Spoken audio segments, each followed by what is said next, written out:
Glória a Deus. Minha voz ainda não está 100%, mas eu estou aqui. Quero que você peça mais uma vez graça sobre a vida do Pete. Em nome de Jesus. E a gente vai liberar tudo aqui que o Senhor está colocando no meu coração. Você está com uma boa expectativa aí daquilo que Deus ainda vai falar nessa manhã? Ele já falou muito, acho que a gente já podia sair daqui agora, que a gente já sairia cheio, né, desse lugar. Desde o começo aqui, no momento dos louvores, no momento da oração, há um movimento profético.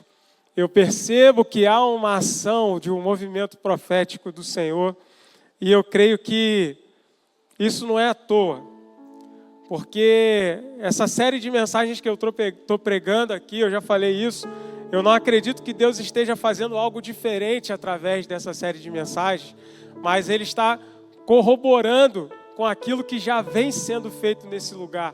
Todas as mensagens que você ouve aqui dessa plataforma, seja numa quinta-feira, num domingo de manhã, num domingo à noite, são mensagens que têm colaborado para o seu crescimento, têm colaborado para o seu amadurecimento, e eu creio que essa série de mensagens vem corroborar com isso. Hoje nós vamos falar sobre a embriaguez. Se puder colocar aí naquela tela, a mesma tela da semana passada, só colocar a embriaguez. Quando a gente fala de embriaguez, num primeiro momento, parece que a gente está falando só daquela pessoa que perde a mão na bebida fermentada, né? Na bebida alcoólica. Mas, na verdade, a embriaguez, no sentido em que a gente vai ver aqui no texto bíblico que nós vamos ler, ela tem um sentido muito mais amplo. Ela tem um sentido de tudo aquilo que tira a nossa sobriedade. Repita comigo, minha sobriedade. A nossa sobriedade é algo que vale muito e é algo que a gente não pode perder. Nós precisamos estar atentos para que não venhamos a perder em nenhum momento a nossa sobriedade. Isso é o que o texto que nós vamos ler nos fala. Se puder projetar, por gentileza, na versão NVI, o texto de primeira carta de Paulo aos Tessalonicenses, no capítulo 5.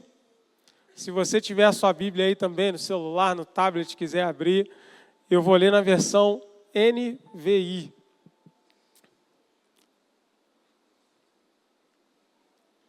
Primeira carta aos Tessalonicenses, capítulo 5.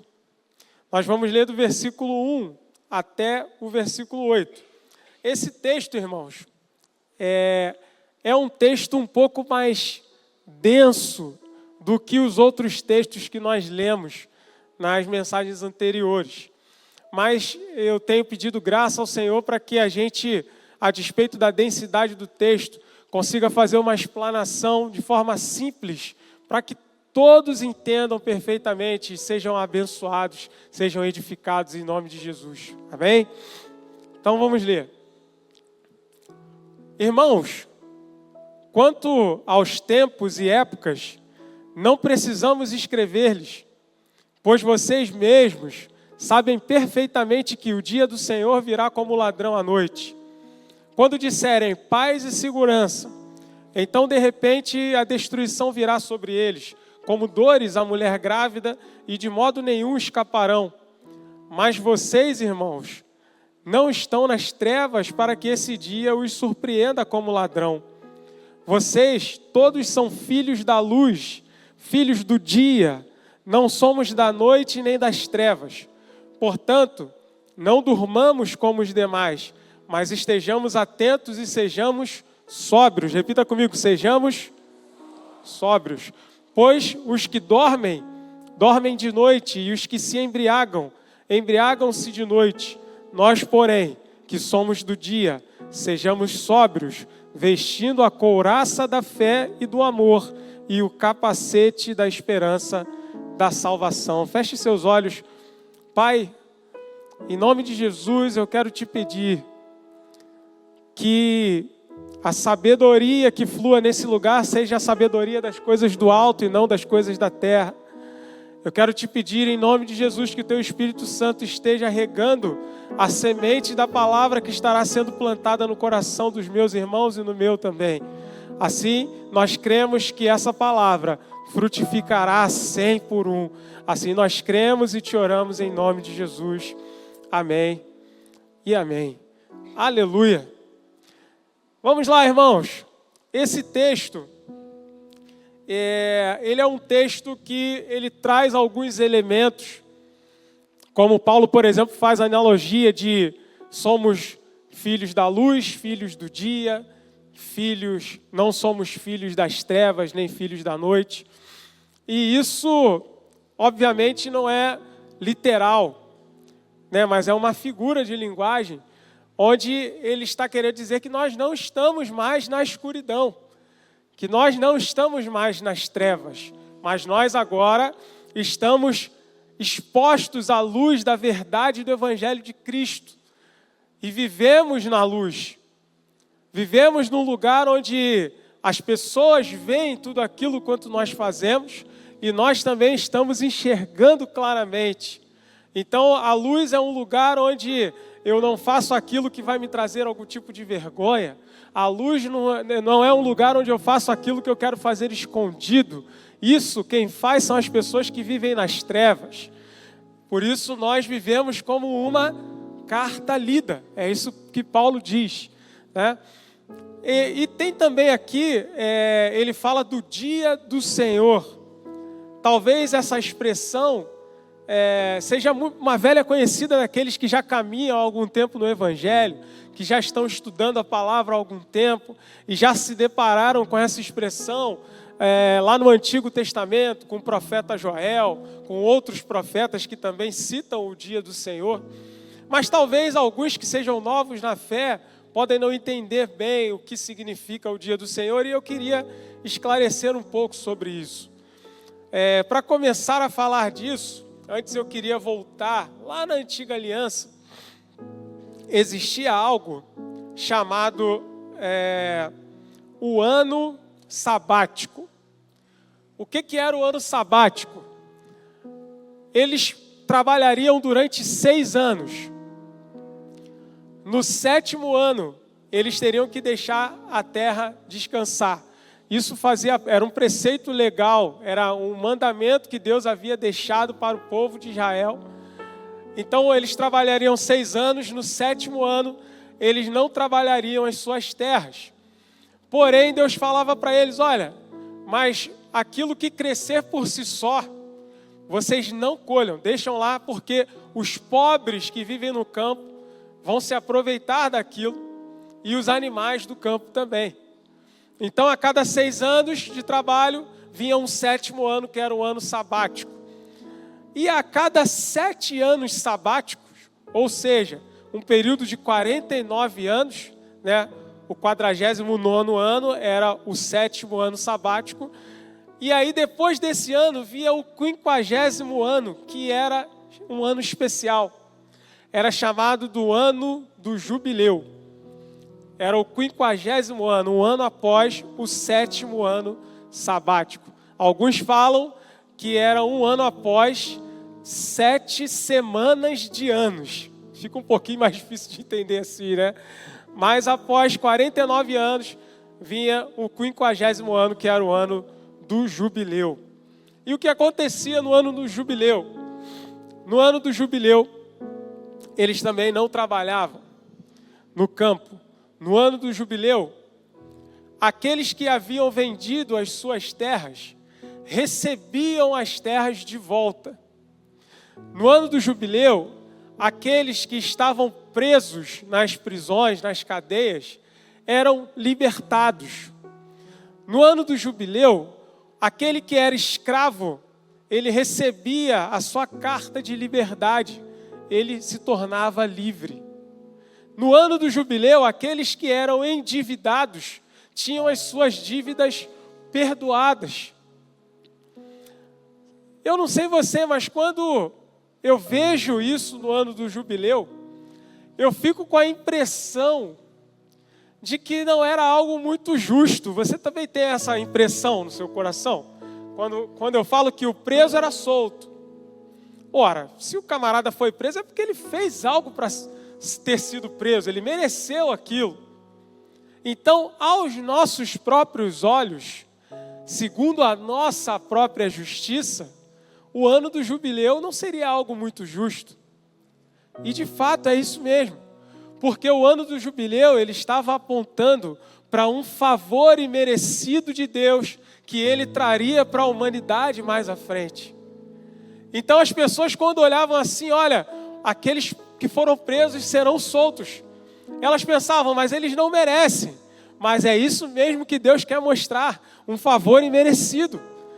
Algo que não é por conta do que eu fiz ou por conta do que eu mereço, não, é algo que Deus está oferecendo.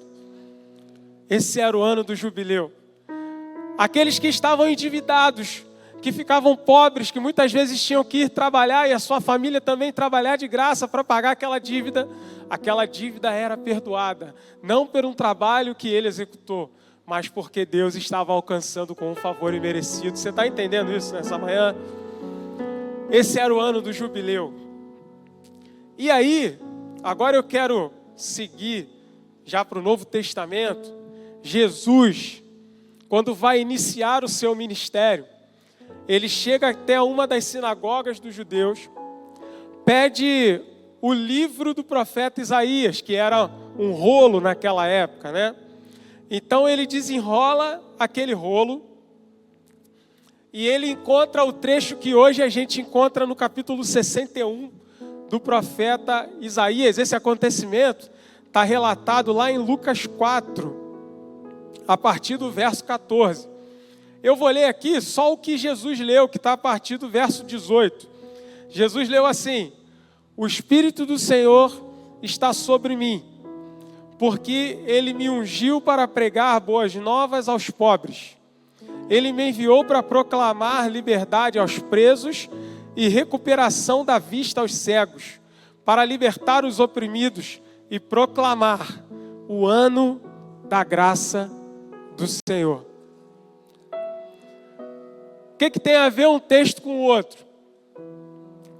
O que tem a ver é que o ano do jubileu, ele é muitas vezes citado na Bíblia como o ano aceitável do Senhor, ou o ano da graça do Senhor.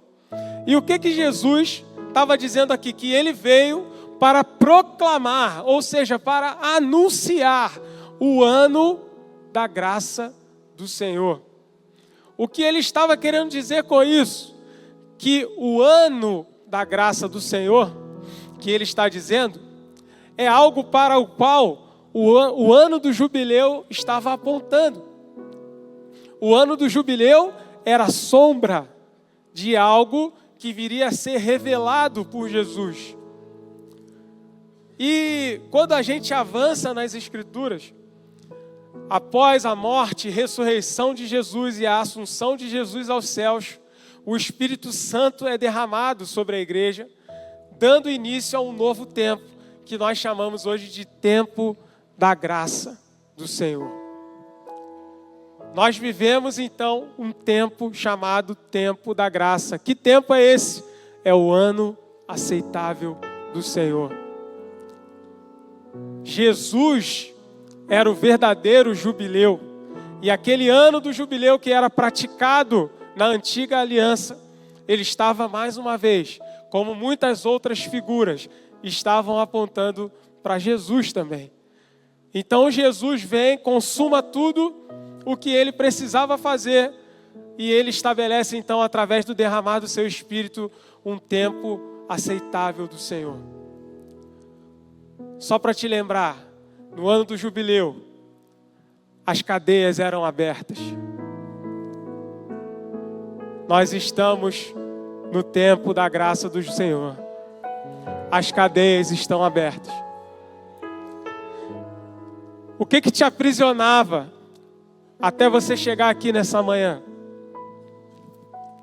Eu falo para você, as cadeias estão abertas. Aleluia. Talvez você tenha escutado muita coisa até chegar aqui nessa casa. E talvez você esteja dizendo assim: Não pode ser tão simples assim.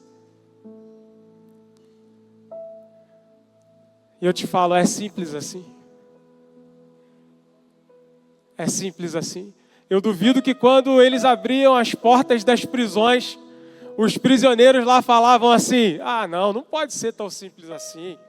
Abriu a porta, não, tem alguma coisa errada, é uma armadilha, eu vou ficar aqui dentro.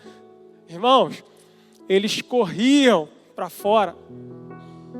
Eles corriam pelas portas, porque ninguém quer ficar preso. E eu trago essa boa nova hoje. Nós estamos no ano aceitável do Senhor. Nós estamos no tempo da graça do Senhor. Não é mais tempo de estar prisioneiro ao passado, de estar cativo a algo que alguém fez com você lá atrás. Não é mais tempo de estar cativo a um vício, porque o poder de Deus se aperfeiçoa na nossa fraqueza.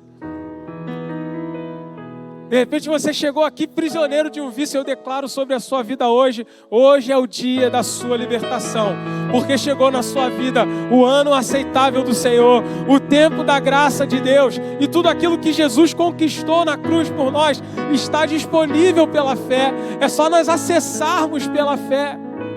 A verdade do Evangelho está disponível. O relacionamento com Deus está disponível. O poder de Deus está disponível. Nós precisamos acessar pela fé. Aleluia. Quantos recebem essa palavra em nome de Jesus? Aleluia. Glória ao teu nome, Jesus. Glória ao teu nome, Jesus. Esse tempo da graça é um tempo maravilhoso, irmãos.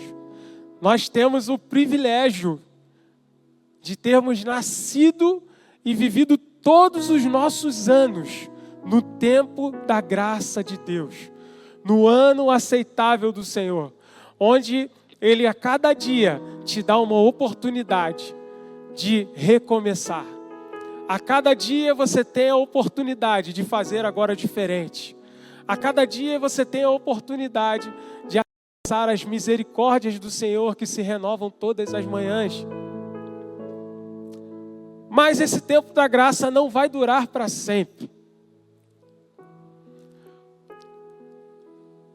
A Bíblia diz que como ladrão virá o dia do Senhor. E o que é o dia do Senhor? Na verdade, o dia do Senhor não é um dia, mas é um tempo. Assim como o tempo da graça, virá um tempo chamado Dia do Senhor, que será marcado por alguns acontecimentos, como a segunda vinda de Jesus, a ressurreição daqueles que morreram na esperança da salvação, o juízo que Deus exercerá sobre a terra. Esse tempo virá, irmãos. E essa palavra não é para que tenhamos medo, porque está escrito. E se está escrito, Deus cumprirá. Agora, Paulo fala aqui para os Tessalonicenses, e está falando com a gente também nessa manhã. No versículo 4, ele diz: mas vocês, irmãos, não estão nas trevas para que esse dia os surpreenda como ladrão. Opa! Então, peraí, nós temos aqui informação privilegiada. Muitas pessoas serão pegas de surpresa por esse tempo. Muitas pessoas serão surpreendidas por esse tempo, mas nós não estamos mais em trevas e não seremos surpreendidos. Por quê? Porque nós temos relacionamento com Deus. Porque nós temos o Espírito Santo habitando em nós. E nós que temos o Espírito Santo habitando em nós, nós temos uma conexão com Deus. A fonte da vida está em nós. E Ele nos comunica, Ele nos ensina todas as coisas. E Ele nos deixa em alerta. Você já viu o sentinela? O sentinela, quando está no seu posto, pode dormir, irmão? Não pode dormir.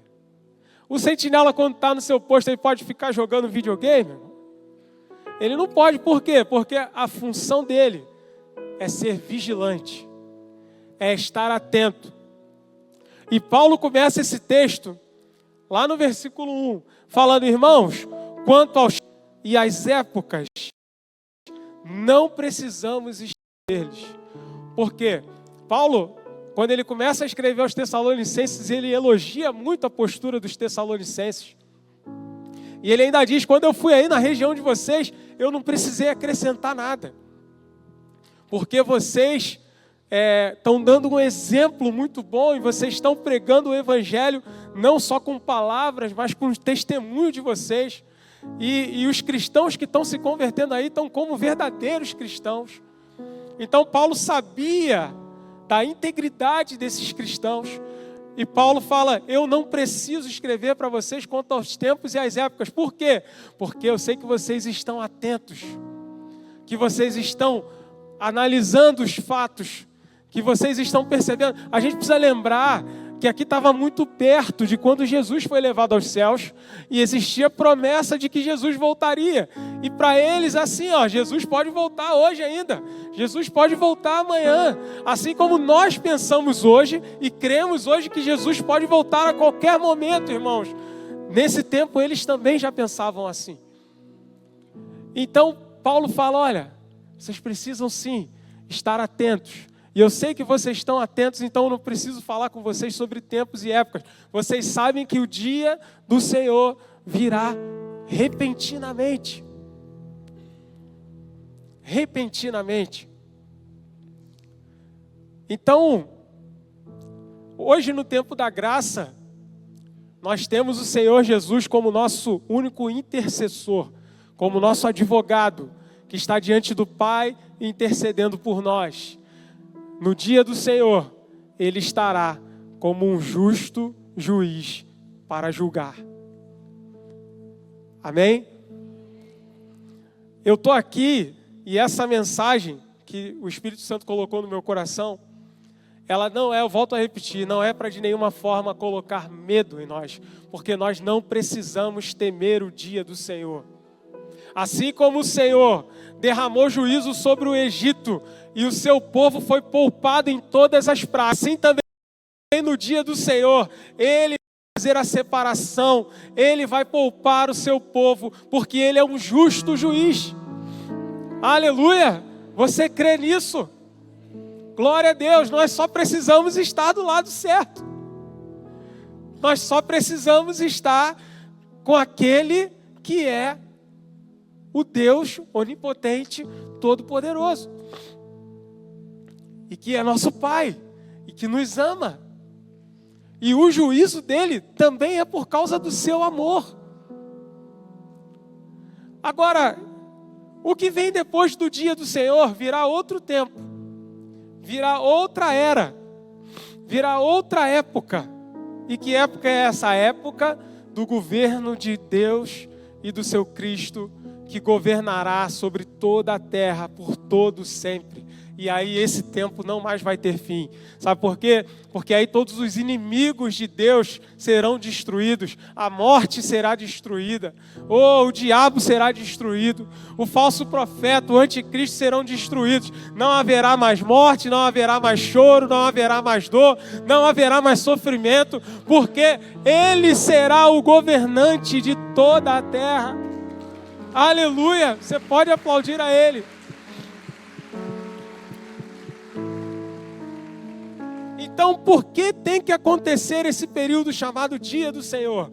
Para que Deus coloque todos os seus inimigos debaixo do estrado de seus pés. Esse vai ser um tempo necessário. E esse vai ser um tempo em que a Bíblia fala: e todo aquele que clamar o nome do Senhor será salvo. Então nós precisamos estar atentos, irmãos. Quantos estão comigo nessa? Quantos não vão dormir? Aleluia. E aí ele fala aqui sobre a embriaguez. E nesse tempo, irmãos, quando a gente olha para o mundo, tem um versículo na Bíblia, eu até coloquei ele aqui, deixa eu achar. Esse aqui, está lá em 2 Coríntios, capítulo 4, versículo 4. Diz assim: o Deus desta era cegou o entendimento dos descrentes para que não vejam a luz do evangelho da glória de Cristo, que é a imagem de Deus. Então, qual é uma das atribuições do diabo nesse tempo? É cegar as pessoas para que elas não vejam a glória do evangelho de Cristo. E aí, quando a gente olha para esse mundo, para esse tempo, a gente percebe muitas coisas que trazem embriaguez às pessoas. Por exemplo, eu vou citar algumas aqui, mas são muitas coisas, né?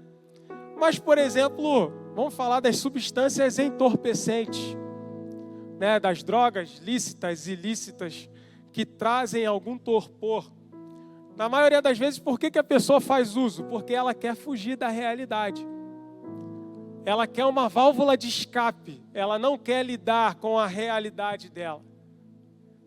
Porque ela pensa que está lutando sozinha. Porque ela pensa que não tem mais saída, que para o problema dela não tem jeito. E aí ela quer fugir daquele lugar. Só que aquele lugar é o único lugar real onde ela se encontra. Mas ela faz uso de entorpecentes.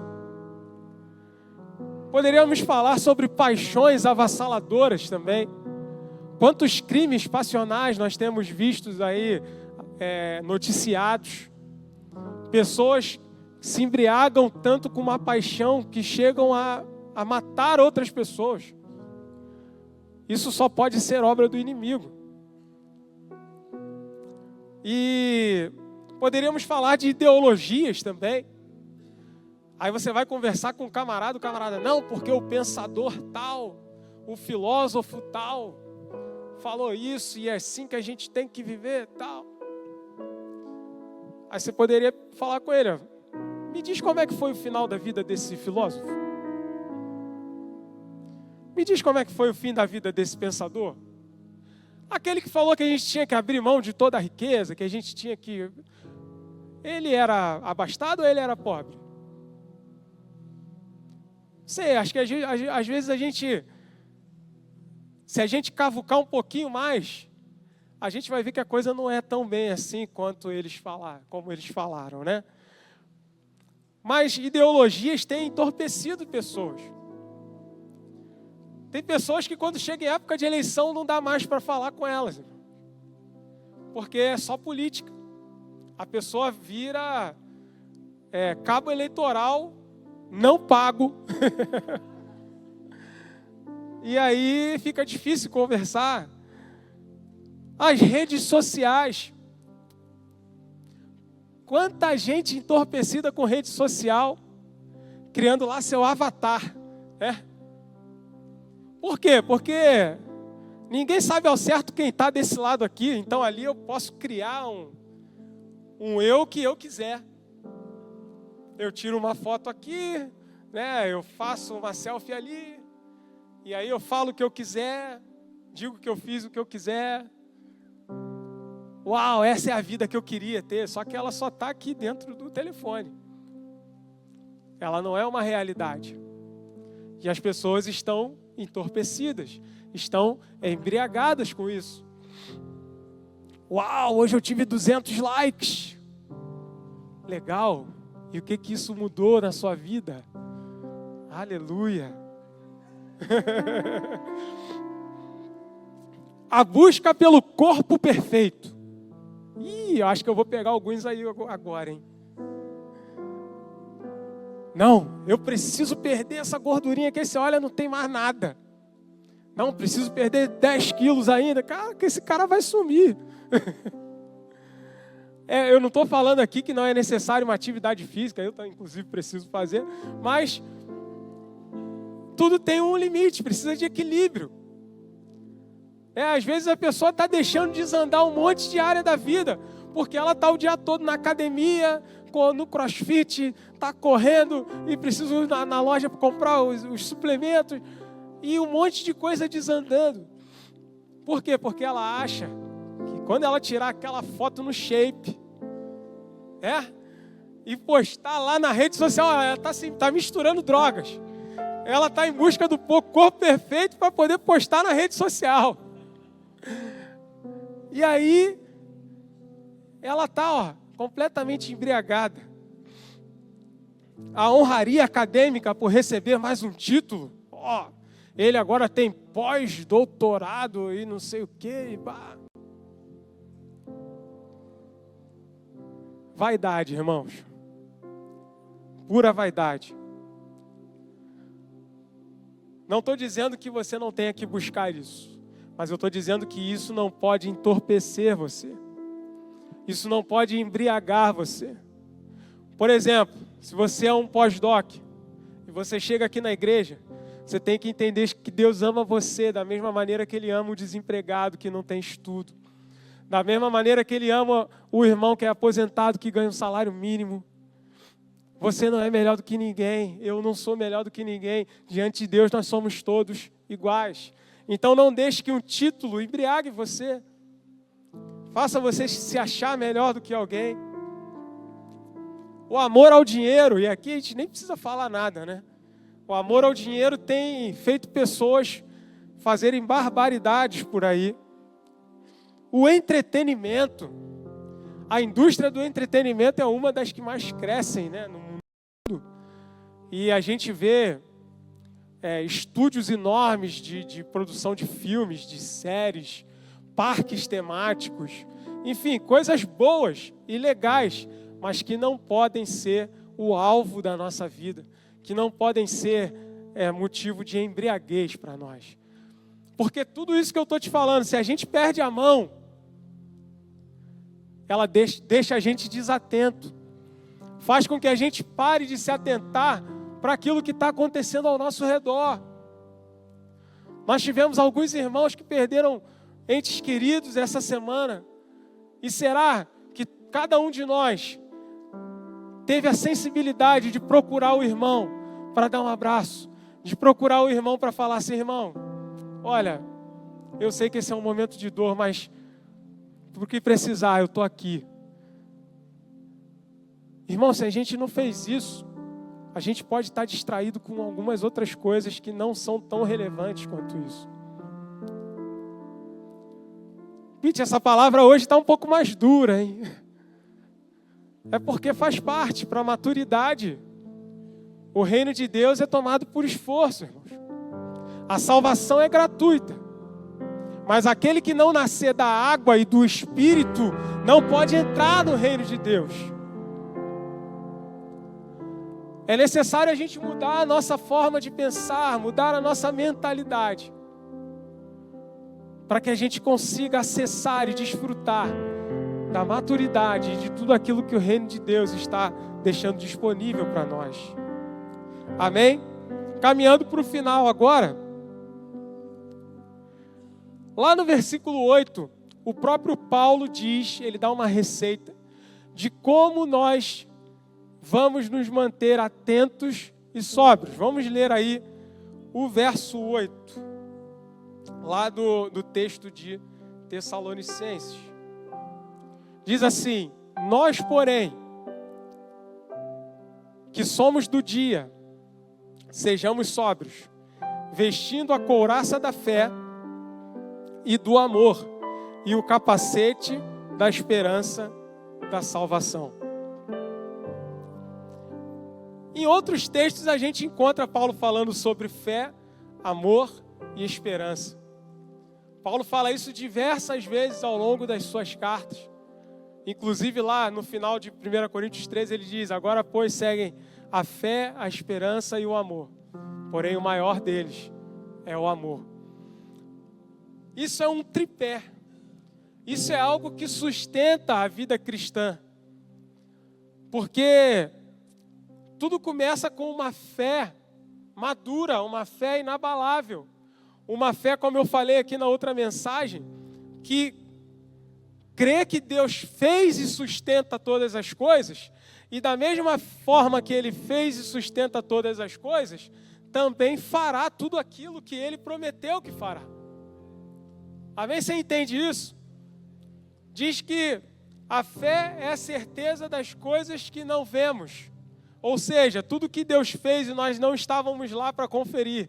Nós cremos pela fé que Ele fez. Mas também diz que é a convicção daquilo que se espera. E o que nós esperamos? tudo aquilo que Deus prometeu que vai fazer. É isso que nós esperamos. Aleluia.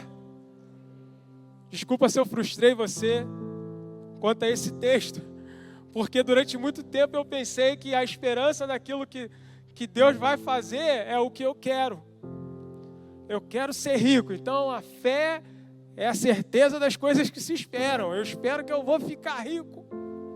Bom, você pode ficar rico, mas Deus falou na sua palavra que Ele ia te fazer rico financeiramente. Ele falou com você? Não? Então Ele tem alguma obrigação com essa palavra? Não. Mas Ele pode te fazer rico? Sim. É só você ter maturidade para lidar com dinheiro e Ele vai encher você de dinheiro. É você entender que se você for generoso, Ele vai ser generoso com você também. E Ele vai te encher de grana, porque Ele sabe que você vai ser um canal para abençoar muita gente.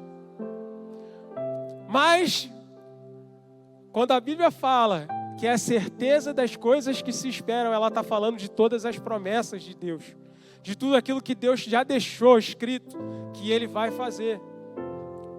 Como, por exemplo, Ele disse que o dia do Senhor virá. Então estejamos atentos, porque esse dia vai chegar. Mas Ele também disse que depois do dia do Senhor, Ele vai governar sobre toda a terra. Então estejamos esperançosos, porque nós estaremos lá com Ele. Aleluia! Glória a Deus!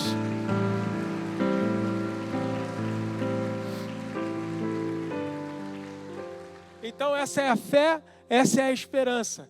E aí nós precisamos seguir por um amor que precisa desembocar no serviço. Eu tenho sido muito ministrado por Deus e tenho entendido que não existe amor que não desemboque em servir ao próximo. Não existe. Inclusive não existe uma manifestação de amor que não envolva pelo menos 2 pessoas. Não é possível. Para que haja amor, precisa haver relacionamento. Para que haja amor, precisa haver doação. Precisa haver uma decisão de fazer aquilo que é melhor para o outro. Então, se nós queremos caminhar para a maturidade, Pastor Marcos falou, eu tenho muitos sonhos. Se você me der os seus braços, a gente vai realizá-los. Esse é o momento, irmãos. O convite foi feito. A palavra foi ministrada. Agora é só você liberar o seu coração e falar, Pastor Marcos, os meus braços estão aqui. Eu quero servir em amor. Eu quero seguir para a maturidade. Eu entendo que eu preciso abençoar as pessoas para que eu chegue nesse lugar. Quero te convidar a você a se colocar de pé. Eu espero de coração que essa série de mensagens tenha abençoado você, tenha abençoado a sua vida. Eu espero de coração que você tenha sido edificado. Que tudo quanto nós conhecemos de Deus, que estejamos dispostos a levar para todos aqueles que não conhecem. Os cristãos de Tessalônica tiveram esse testemunho do apóstolo Paulo, falando, olha, quando eu fui aí, eu não precisei acrescentar nada. Que a gente dê esse testemunho nos lugares por onde nós passarmos. Que as pessoas, ao olhar para nós, falem, olha, eu quero seguir o exemplo desse homem, eu quero seguir o exemplo dessa mulher, eu quero estar sendo um imitador de Cristo, assim como Ele é, como ela é. E que nós possamos, irmãos, avançar para a maturidade, em nome de Jesus, e que o Senhor nos abençoe. Amém. Aleluia. Pastor Marcos,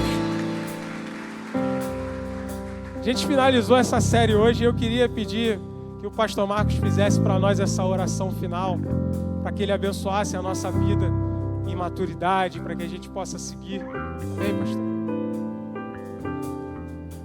Eu não sei você, eu fui tremendamente abençoado.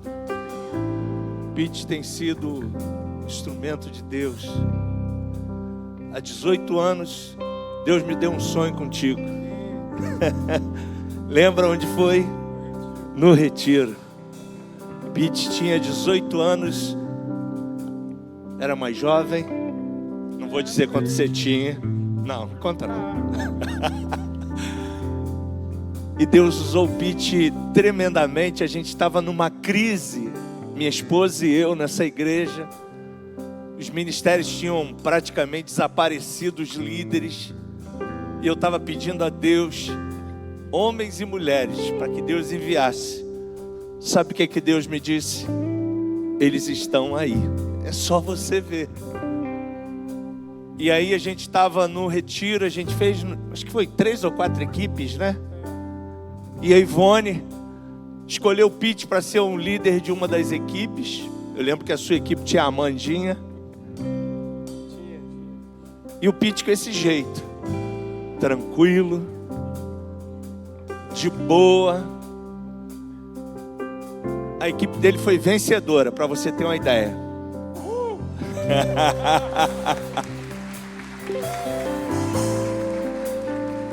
Logo depois a gente chamou o Pete para estar liderando o Ministério de Louvor, juntamente com a Denilson. E ele tem a cada dia crescido tremendamente. Pete esse ano termina o Avance com a Aninha, né? Já terminou ano passado, já terminou a mentoria. E ele está crescendo, e eu louvo a Deus por isso. Aliás, falar em Avance, semana que vem a gente vai ter o Avance Day.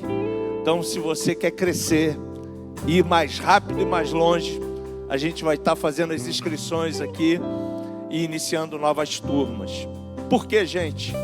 A gente fala tanto de ensino, porque ensino liberta. Ivone estava falando uma coisa ali que faltou, né? A embriaguez da religião. Aí tinha que ser uma mensagem só para isso. Você volta de novo. Porque, gente, quantos de nós estamos presos por essa embriaguez, acorrentados por uma embriaguez que nos aprisiona e nos bloqueia de sermos quem de fato nós somos, livres em Cristo Jesus. Eu quero orar por você, mas eu queria que você também estendesse as suas mãos para cá, porque Pete é uma resposta de oração. E eu quero que você também entenda que Deus precisa de você. Ele disse sim, há 18 anos atrás.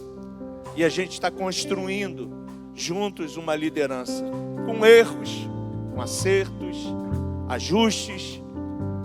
Mas Deus está fazendo a gente avançar. E Deus deseja isso com você também.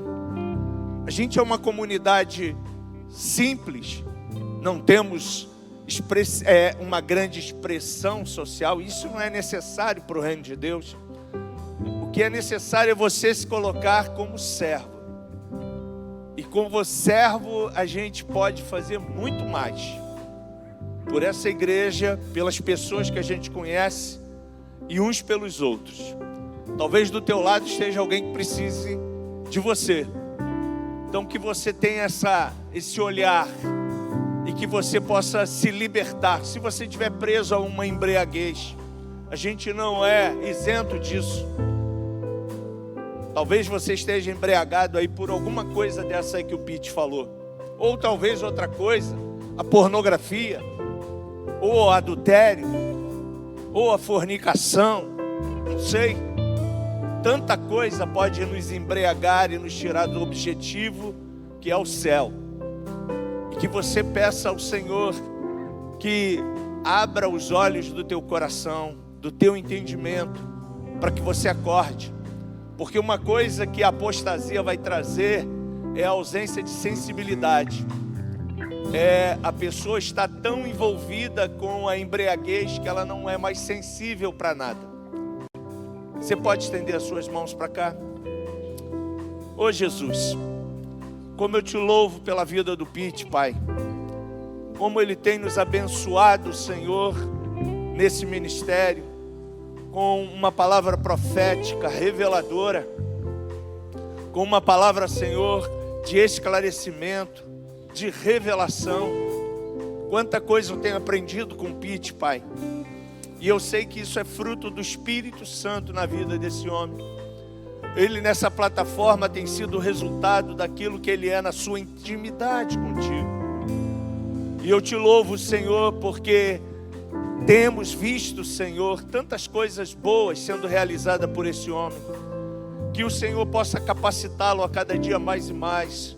Que ele possa, Senhor, ser também esse mesmo homem, pai, no Noah, na educação do Noah, junto com a Aninha, junto com a sua família. Que ele continue, Senhor, sendo um instrumento seu nessa igreja. Que os teus sonhos para ele, Senhor, jamais sejam frustrados. E que eu possa ser um facilitador na vida do Pete e da Ana, Pai. Cumprindo, Senhor, tudo quanto o Senhor tem para ele nesse ministério, Pai. Nós o abençoamos. Nós, Senhor, te agradecemos por esse homem que é o Pete, Senhor, para nós. Nós também queremos, Senhor, te agradecer por essa série, Deus. Quanta coisa nós aprendemos.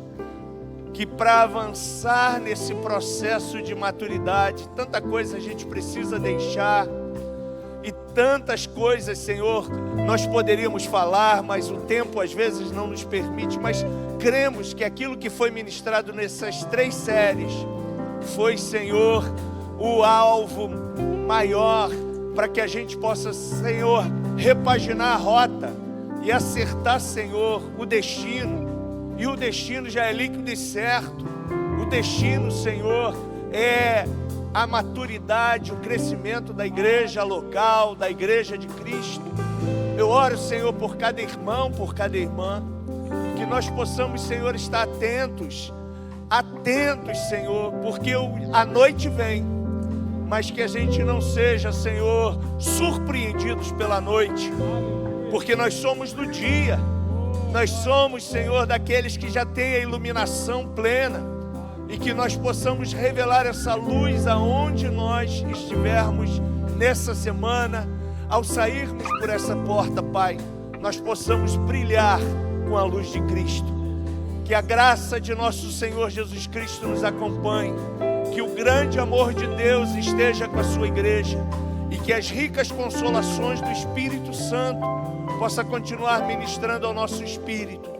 Nós oramos assim, no nome de Jesus. Que Deus te abençoe rica e abundante.